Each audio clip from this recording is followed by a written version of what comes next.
Thank you very much. I'm glad you're out this morning, but I'm just wondering, how many will be in Ames tomorrow? Yes. Hey, that looks good. Maybe we can get a few more of you to come too as well. But of course, I think most people know why candidates are in Iowa this week and what's going on tomorrow. But it's delightful to be here and attending the fair. And also, I'm sort of enjoying the weather as well, having come from Texas here just recently. But it is great to be here. But of course, the real thing that motivates me is the issues that I think have been messed up in our country, and that we have to change our way, we have to change our direction. The American people are pretty tired of what they're getting. They know there's a serious problem. There's a lot of anger going on and frustration, a lot of unemployment, and somebody has to come up with some answers. Well, you know, a few years back, in the 1970s, I first ran for Congress, and I was pretty concerned about what was happening then. I believe the stage was set for the kind of problems that we have today. And it happened back in August of 1971. That was at the time that we decided that money didn't matter. We can print the money. There should be nothing to back our currency. We'll just print the money, and we can live happily ever after. That means that we believe as a people that if we could just counterfeit our own money, we could live and not have to work anymore. What did we end up with? A huge amount of debt. We owe $3 trillion to foreigners. Our good jobs have gone overseas, and now we're deeply in debt, and there's a debt burden, and they're very, very frustrated in Washington, which makes it very frustrating for the people across the country. A lot of people have become dependent on the government, and we're doing way too much. So my simplest explanation of our solution is we have to drastically shrink the size of our federal government.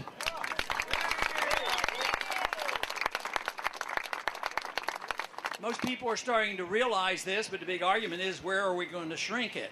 But you know, people say, well, you need not bipartisanship and you need compromise and sacrifice. My argument is we've had too much bipartisanship, because it's the bipartisanship that we've had that have endorsed all our problems. If we elect Republicans to shrink the size of government, they go and double the size of the Department of Education and get us involved in a bunch of wars. So we elect the Democrats who say they will end the wars, and they expand the wars. And then we have Republicans that expand the budget, and Democrats are doing the same thing. So there's always this compromise. There are the big spending conservatives and the big spending liberals. They get together, and they don't have to worry on the short run. They can always delay it. Sure, you can tax to a degree, but there's a limit to how much you can tax. You can borrow to a degree, but if you borrow too much, interest rates go up. But there's a magic answer to this. It's called Keynesian economics. It's called fiat money. Oh, the miracle pill is that you just print the money when you need it. And that's what 1971 was all about. No restraints on the monetary authority. And all our problems in the last 40 years came from the fact that big government is subsidized and taken care of by the printing press of money. But right now, the American people have awakened, and they're starting to realize it has a lot to do with our monetary system. They know that prices go up when the value of the money goes down, and they're not very happy about it because the standard of living goes down. People can make a little more money and the checks can go out, but if the money value goes down, the standard of living goes down. That's one of the reasons that people are very, very upset. And the people on retirements, people who are getting Social Security, are starting to recognize this. And the tragedy here is that the production in this country is down. The productive jobs have gone overseas because of this monetary system and over-regulation and over-taxation. So we chase our jobs overseas. In order to get capital back in, you have to have a strong currency, you have to have a tax code and a regulatory code that invites our businesses back rather than chasing these businesses overseas. So it's sort of sad to me to think that in my lifetime we saw a point where there was a country called Communist China evolve into being our banker. There's something about that, and we should reverse that, but we have to endorse a very basic principle, and that's called freedom and the Constitution.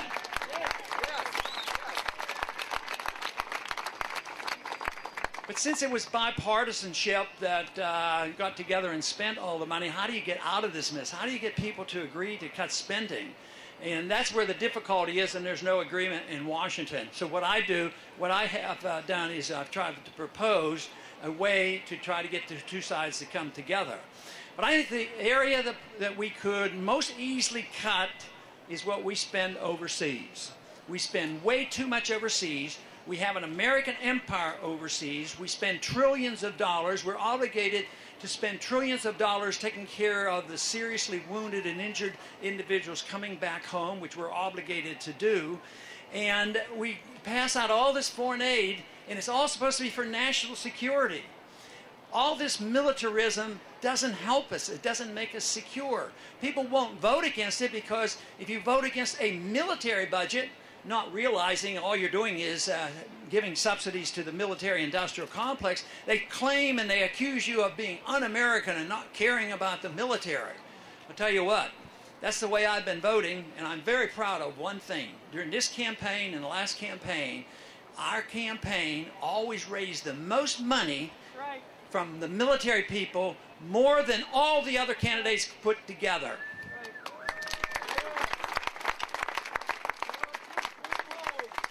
And having served in the military, I was drafted in 1962. I was in the Air Force for 5 years. So I understand a little bit what it's like to have a bad war going on and people being sent around the world and ending up with no-win wars. So I've been very conscious of that. But we should be able to defend a non-interventionist foreign policy just on principle, moral principle, that you don't start wars, you don't initiate wars, you don't fight unless it's constitutionally declared. So it's a very simple answer as far as I'm concerned about how to start off by saving a lot of money, and that is have non-intervention, stay out of the business of these other countries, mind our own business, and bring all our troops home.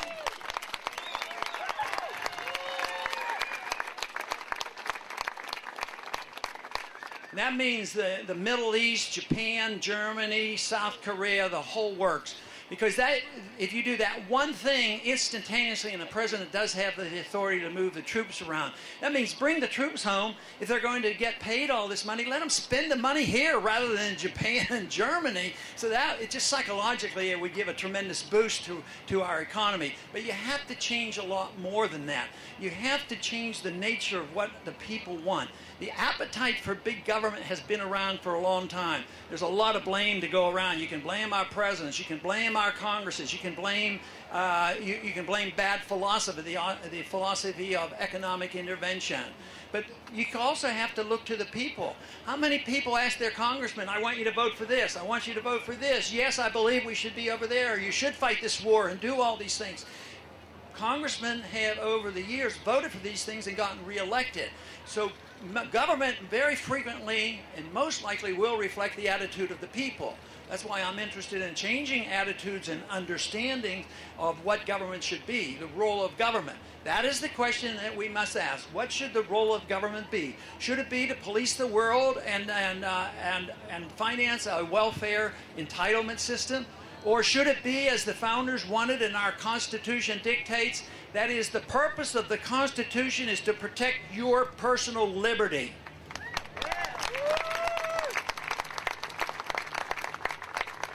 And if you understand where liberty comes from, and it comes to us in a natural way, you should have a right to your life, right to your liberty, and you ought to have the right to keep your own money. And that would solve a lot of our problems. But the other goal in my effort to spread the message of liberty is that to have an understanding of liberty, we have to get this splitting up of what freedom is all about into two bunches. One bunch says, well, liberty means that you can run your life as you please, which sounds like a good idea to me. And the other one says, no, we want to run your life, but we want to allow you to spend your money as you please. What would be so bad about a country that said you have a right to your life and run your life as you please and allow you to spend your money as you please as well?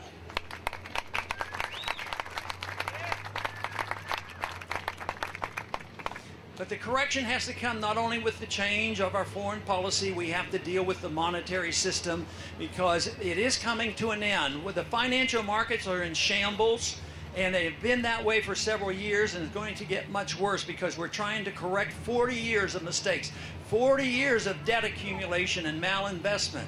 And the one thing that is a little more difficult to understand, but it's a very important economic issue, if you have a pile of debt, in order to get growth again, if you're spending all your money on paying the interest, it won't work. You don't bail out bad debt. That's why the bailouts were so bad, and it's a tragedy that the debt of the people who made all the money got bailed out. They got your money, and you got the bad economy.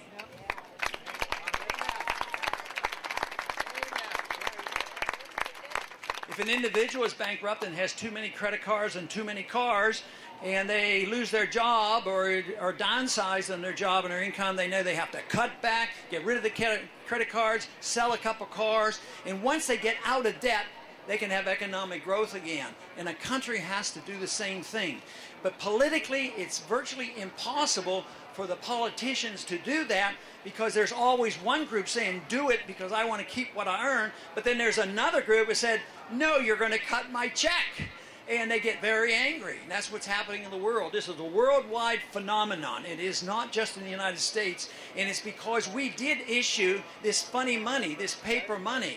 Paper money never works and never lasts, just for a short period of time. The real money of the world for thousands of years has always been something of real value, like gold and silver. But this is a worldwide phenomenon. We had the privilege of printing it, sending it overseas, buying goods and services, living beyond our means, accumulating debt, owing $3 trillion of debt now. And what did the foreigners do with the money? They loaned it back to us. They used treasury bills as their reserves. That became their gold standard, owning our debt. So it's a worldwide phenomenon, and it won't last. That's what's the matter. There's shambles in the markets today. And by next year, or by next summer, you're going to have a lot more price inflation, because all they have been doing in Washington is spending and inflating. We got into this trouble because we were spending too much and regulating too much, taxing too much, and then printing too much money. So they recognize and say, we're in deep trouble and we have to do something about it. So they accelerated the spending and the borrowing and the regulations and the printing of money. And then they say, I wonder why things aren't getting better. Well, it would be logical to expect that if you try to treat a problem by doing more of the same, it's not going to work. So understanding how the business cycle works and what you have to do in the liquidation of debt and the sound money, but all this can be summarized by defending liberty. And that is what America was all about.